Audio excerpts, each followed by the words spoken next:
legislation extending the Voting Rights Act of 1965.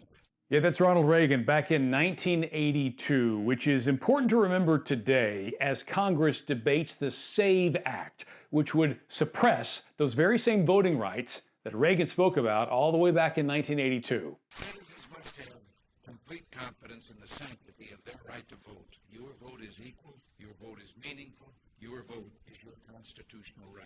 See, the SAVE Act would make it pretty hard to exercise that right, because to register to vote, you'd have to prove that you are a U.S. citizen, which doesn't sound like a big deal on the surface, but that's kind of the point, because 21 million eligible voters don't have access to that proof. That's roughly 10%. 140 million Americans don't have a passport.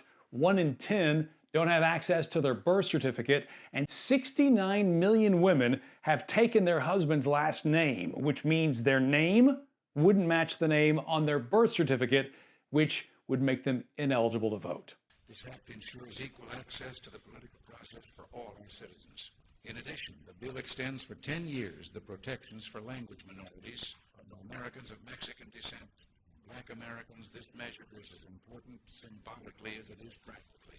So the SAVE Act is especially tough on minority groups or citizens whose first language isn't English. A disproportionate number of Black and Hispanic voters don't have easy access to those proof of citizenship documents, not to mention the prohibitive cost of getting them if you don't have them, and the threats of jail time if somebody registers incorrectly, not exactly an incentive.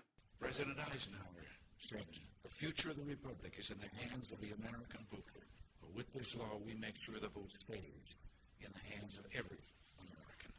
Now, the White House will tell you that this is about voter fraud and keeping illegal immigrants from voting, except they don't, not really. In elections going back to 2003, they found about 4 cases a year.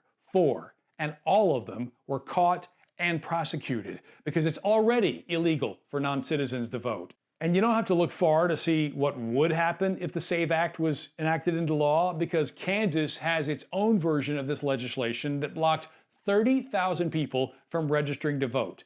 99% of them were U.S. citizens. Look, we already have embarrassingly low voter turnout rates here in the U.S. Why push to make it even worse? Have they ever called off an election before, just said, look, just let's go on, 4 more years? As I said before, the right to vote is the crown jewel of American liberties, and we will not see its luster diminished. Between these two, I know who has my vote.